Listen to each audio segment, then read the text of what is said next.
Hi, I'm Mary Maybe, and I may be reviewing The Last Jedi. Okay, I'm a little under the weather, and it's Sunday. I saw the movie Friday. That's how much I've been trying to procrastinate this to see if I get better. I am clearly not for now. So if I sound weird, it's not my shining moment. This is a spoiler review. Spoiler review. Spoiler review. The premise of what I thought is it was the most serious of the Star Wars. I think it's the least kid friendly, not because it's violent or anything, but just because I think a kid would be really bored during this movie. And if I watched it like I watched the other movies, just by myself, I would have been like, oh, here goes Star Wars. But since I was with a class, my whole film class, it was so much fun, and we were all they were all losing it, and I was enjoying losing it with them, which I think really helps the experience. Clearly I liked it, because I can already tell this is a long review because it took me 8 pages of notes. But clearly, I thought there were problems with this because I put 8 pages of notes. I separated this by characters, so the first group of characters we will go through is the creatures. Porgs. Yeah, I get it. They're there to sell toys, but oh my gosh, I'm so anti-Porg.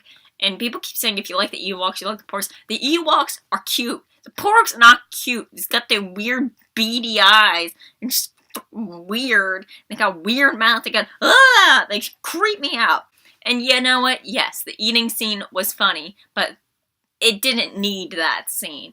Next we go to the ice fox, which they call them critters. There was something critters. I found that really funny because, like, Daisy Ridley clearly did not hide her British accent in this movie, and the critters is such, like, a American thing to say. Oh, them critters. Sounds like something I would say, and I was like, this doesn't really fit in the world of Star Wars, which I found it really funny. I didn't have a problem with it.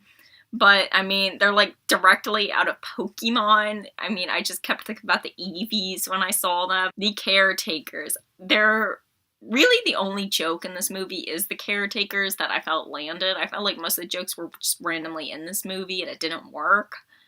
Though, aren't they, like, slaves? Isn't that kind of weird that we all thought the slave parts were funny?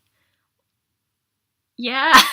And what I now learn are called the Fathiers, which I think Finn and Rose ride. And someone took psych class to know that floppy ears equal cute, and cute equals what we care about. They are kind of useless, and they could have been taken out for time's sake. I know, it matters to the ending, but you know what? I don't like the ending, and we will get there. We will get there. Fan service! Yoda. Okay, the friend next to me was losing it. It was a collective thing where everyone was so excited to witness what they love. Even though I didn't love him, I was excited for all of them. The thing is, I don't even remember what he said to Luke. I just saw everyone, like, screaming and stuff, and they were all listening. Like, you could hear, but I don't even remember. Though it kind of derails the high stakes of a death, which I think we'll get into when I talk about Luke, unless I forget, where Luke's gonna come back, which just makes it kind of useless that he died. It just makes it seem less important. It would be like if Han Solo was in this movie. It just doesn't completely work, but that's why I'm considering it fan service, because it was there because all the fans loved it. R2-D2. How meta that Luke would tell R2-D2 that it was a cheap trick. As if the writers knew what they wrote was a cheap trick. Maz, who I only learned her name through reviews, who's the Lupita character. I didn't know she was going to be in this movie. She's barely in this movie. Let's see if I said anything else about this. Oh, yeah. Okay, this is the note I wrote. I think it summarizes. I didn't know she was going to be in this movie. I didn't know why she was in this movie. Yeah. Chewie. I'm putting him under fan service, even though I think he was the most deserving of the people to be there.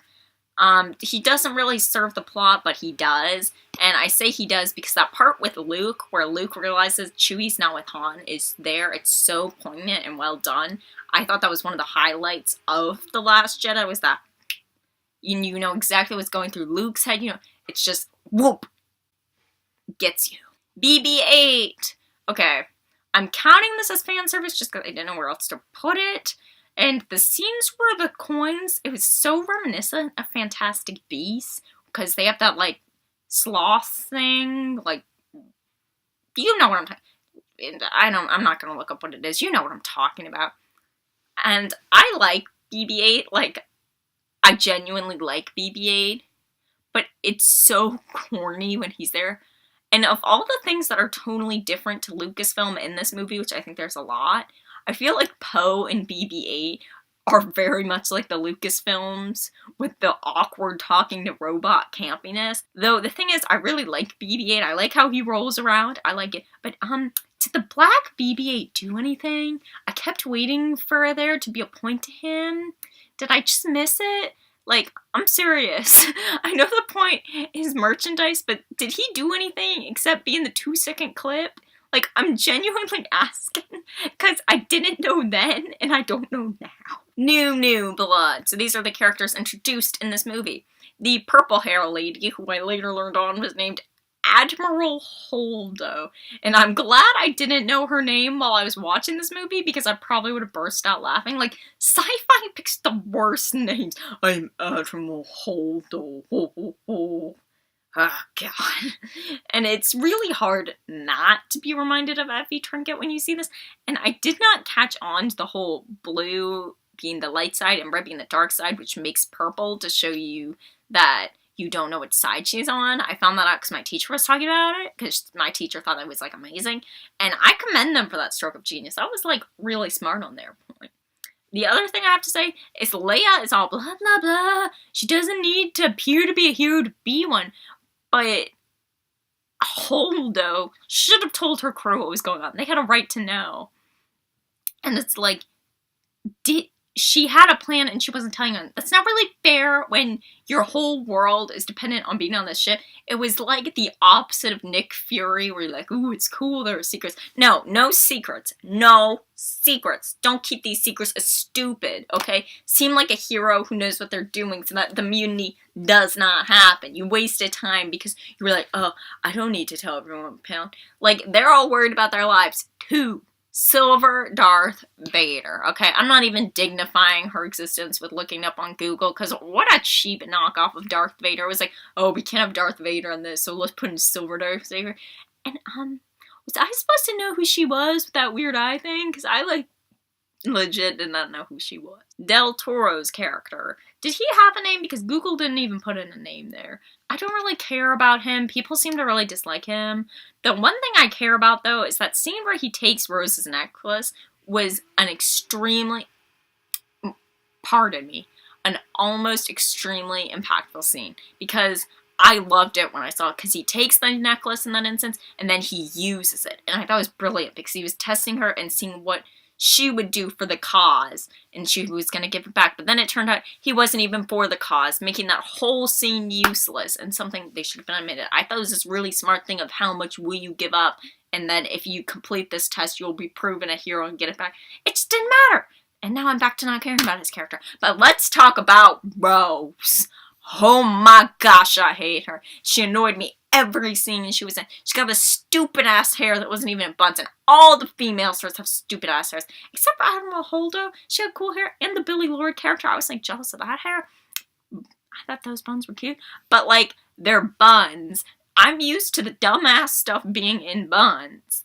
It's the Star Wars thing. They're not even, it looks juvenile, she looks juvenile, and she won't let Finn escape, which brings me to why Star Wars doesn't make sense, okay? You can't leave. There are a million planets, and you're never allowed to leave a spaceship. Why do they get on the spaceship? Why would you join the Resistance to be like, I can never get off of here? Why do they keep fighting all these, why don't they take all of the planets, surround that, guard that? Why are they guarding it on the spaceships? And what kind of life are they living where they can never leave or live? Why? Oh, no, we have to control all the spaceships while all our spaceships and passengers are all soon to die. They can't leave. And they die, which is why Finn wants to go. Ugh. And then you got the stupid casino scene. And, you know, it was such a D-rate Hunger Games. And I thought I will give her credit for the part where they talk about war profiting, because I thought that was done well, but that was like the only good part of this, because when the big animals come, it was so cliche. It was like every bad children's movie. She was like a bad children's movie, and that whole scene at the end was like a bad children's movie. Like, it should have ended with all the characters we know and love. That, like, wrapped it up, but then you get this, like, clipped on scene of a kid being, ho ho, I'm gonna join the resistance. Oh, ho, ho. It was so stupid. Get rid of all of that. Oh my gosh. And then, okay, let's talk about another thing. Let's talk about when she fucking kisses Finn out of nowhere. And like, I noticed this right off the bat. Did you notice how Finn would always emphasize, I have to save Rey, my friend? Like, he kept emphasizing the word friend because Rian Johnson was like, we need this romance between Rose and Finn. And like, I knew it was gonna happen just by what Star Wars is, but it's like clear Finn and Rey are supposed to end up because of what Star Wars is, and now we gotta get this Rose and Finn romance. And I'm not even saying I ship Finn and Rey. That Kylo and Rey stuff was pretty dang good, but she's supposed to be with Finn. Like, canonically, she should be with Finn. The Rose should not get a romance. And then she does this whole thing about save what you love, not fight what you hate, Finn. It was so on the nose. Like, seriously, directly after that speech, Kylo fights Luke because he hates him and loses because he's so obsessed with fighting what he hates. They did not even wait a scene, and she makes this big deal on how her sister died and fought for the resistance. She didn't save what she loved there. She fought for what she hated, which was the enemy. In fact, Finn was the one who was trying to save who he loved. He was trying to leave to save Rey, but she was like, no, you cannot save Rey, because to Rose, she's gonna be like her sister, but you know who is not like Rose's sister? Rose, to circle back around, because Rose did not save what she loved, or blah, blah, blah. Her sister did not save what she loved. Her sister literally dies. And that brings me to the point of the whole scene with Rose's sister and everything. I was like, oh, this is gonna be a long thing of me watching Star Wars because I don't like Star Wars. And look at me now that I knew what I was in for. Thank God it wasn't all like that opening scene where I was like, what is going on? It's just this random fight. And when you have no idea what's going on, just accept it. Doesn't make sense. It doesn't make sense. What is happening? Was my whole thought during that. Because I really don't like the other Star Wars movie. I really only like this one because I was watching with all these people who are obsessed. If I watched it by myself, I would not have liked this movie. And that would have been like the catalyst of me like, oh. New blood. Finn. I feel bad for Boyega because it's pretty clear he's going to be the forgotten one after Star Wars. Like, he had that movie Detroit, which completely flopped.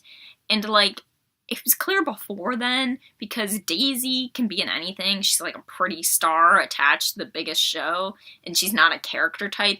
And Adam Driver is everyone's fan favorite. Yes, I'm included in the everyone. And then he gets this plot line that was so C-rate, it is going to hurt him even further. Like, if the other parts were Harry Potter, his part was the Fantastic Beasts with the dumbass animals and the bad children's movie. And most of his scenes were addressed with Rose, but I blame it on Rose because I thought Finn was one of the best parts of The Force Awakens. And I feel like the writers should have given him a better part. But, yo, I forgot he was a clone until the Silver Person made a comment. Like, that's how far it had gone in the movie. That I was like, whoa, we going back. Poe. Random ass Poe. He's random in the other movie. He was random here. I guess he made more sense here because I could tell it was like this fight for power or whatever. And he was fine. Like I said, he feels the most Star Wars-y with his relationship with BB-8. He feels like the part George Lucas would approve of with his, chipper attitude. But boy, did I not like when Leia stunned him. It felt completely out of place. It was such a weak trick that was poor storytelling because instead of letting Poe become a hero, they just end it and laugh about him. And it just got on my nerves because you needed that, arc of him becoming a hero as opposed to this arc of him stunt, and then he basically does nothing in the rest of the movie. And what is with all the O's with the new character? You have Poe, Kylo, Rose, they're not very original with their names. And this is coming from a brand that has the last name of Skywalker. Rey. Now it's getting crazy because here we're getting into the main plots. And before we get to that, her sleeves bugged me the whole time because I was like, she's cold. She is cold in that outfit. And a lot of her journey I'm going to discuss when I talk about Luke, which actually, now that I'm reading these notes, I don't even think I do that, but I didn't really care, so it's okay. And what I'm going to talk about is her and Kylo. And the scene where they're having the telepathy thing was confusing. And I get that you're supposed to be confused with the characters.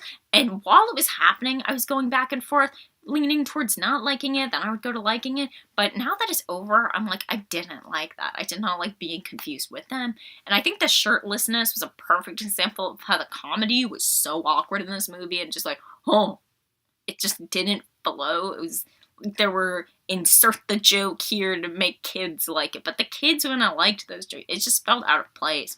But I think it is unanimous that when they team up, Kylo and Rey, it's the best part of the movie, and it's totally the scene stealer. It was captivating. You didn't know who was gonna do what, who was on what side, who was stronger, and the audience responded. You got this, like, bright red, which at first I was like, of course Star Wars would have this bright red. Sure, they got all these lights on the spaceship, but once it was happening, you're like, oh, this is dope. You know, when Kylo got that lightsaber and sloshed the guy, it was like, whoa! It was really cool. Now, for story's sake and what Star Wars is, I don't think that Kylo and Rey are ever going to get together, but that fire scene made me want it. That fire scene, I was like, they're holding hands, wow. She should have had more time with Finn, though. They went through so much in the last movie, and they go through nothing in this movie. They basically just meet at the end. And, like, when she's talking... I might be wrong about this, because this part wasn't that big of a part, but she's talking to Chewie and debating what to say, and I'm pretty sure she was talking about what to say to Finn. And then they made it a joke. Chewie just made a noise, and she was like, exactly. And it was like they were afraid of their own dialogue, and they were afraid of messing it up, which I felt like hurt it, as opposed to actually having something to say, because in that moment you would want something to be said. I didn't think it was a joke moment. I thought the rock lifting was mediocre. I wasn't as excited as I could tell I was supposed to be about that. And the scene where it was all her, like, they have her, it was cool looking at first, and then it dragged on, and then you're trying to get to this big reveal, but I didn't like how it ended on a cliffhanger that clearly gets resolved when she talks to Kylo. I get that it was a metaphor about how she was her own parent and caretaker, but I didn't like it because if you have that much of an abnormal scene that takes you out of the movie, there should be a point. It shouldn't end with a metaphor. And that's personally my thoughts. Okay, Kylo! I love Kylo Ren. Oh my gosh, I have seen the SNL skit so many times. He's everyone's favorite broodster. He's everyone's favorite broodster. But I think they might have over Kylo'd in this movie. Disney has been scrutinized for not understanding that fan favorite cannot always be the lead. Cough, cough. Cars 2, cough, cough. Olaf's Frozen Adventure, cough, cough. A percentage of people dislike Finding Dory, but I liked it. And can I just say, how many times did people call, oh, Kylo's conflicted soul? They didn't even try to find a thesaurus to change the confliction. And I was like, oh, okay, conflicted. Kylo is conflicted, guys. But I'd argue he played a more important role in this story than Rey did, which is bad. That's because Rey is designed to be a main character. She's kind of bland. Things kind of happen to her. Kylo kind of infiltrates the situations. That's how it should go. But instead, you take Kylo, who's kind of a character type, where he's this broodster, and then you make everything go on her. You need someone to, like, anchor the craziness that is Star Wars, and the anchor has to be bland, but they try to make Kylo the anchor, who's not a bland character. When you got all these weird people coming to the Mad Hatter's Tea Party, you need an Alice to be like, huh, you can't have all Mad Hatters. But in terms of business and in terms of twists, you know, Kylo's never going to go to the light side. There are two ways it goes, and the reason he either stays bad, and it would cheat the fans who love him, because he's a great villain. That is why he will never go good. He is a villain you love to hate. You don't even hate. You just love this villain. And so when they talk about all these parts where he could change, you're like, no, he's not going to. He's clearly going to stay bad because that's what people want. And what's going to happen in the next movie? He either becomes even worse or he dies. You know, there's no... He's not gonna join the other side. If he's gonna die, he's gonna save Rey. He's not gonna save Finn. He's going to be bad to the bones. The only chance he'll die is if he's in love with Rey. And that's the only good thing he'll do. Otherwise, he's gonna be like the badass that he is. The badass that is Kylo Ren. So now we go on to Leia. And it's hard to comment on her character considering she's dead. And it's really gonna be hard to write the next film because she's dead. And so the only thing I can really talk about is that one scene I think almost is unanimously thought to be stupid when she's going like, oh sorry, I used my other hand.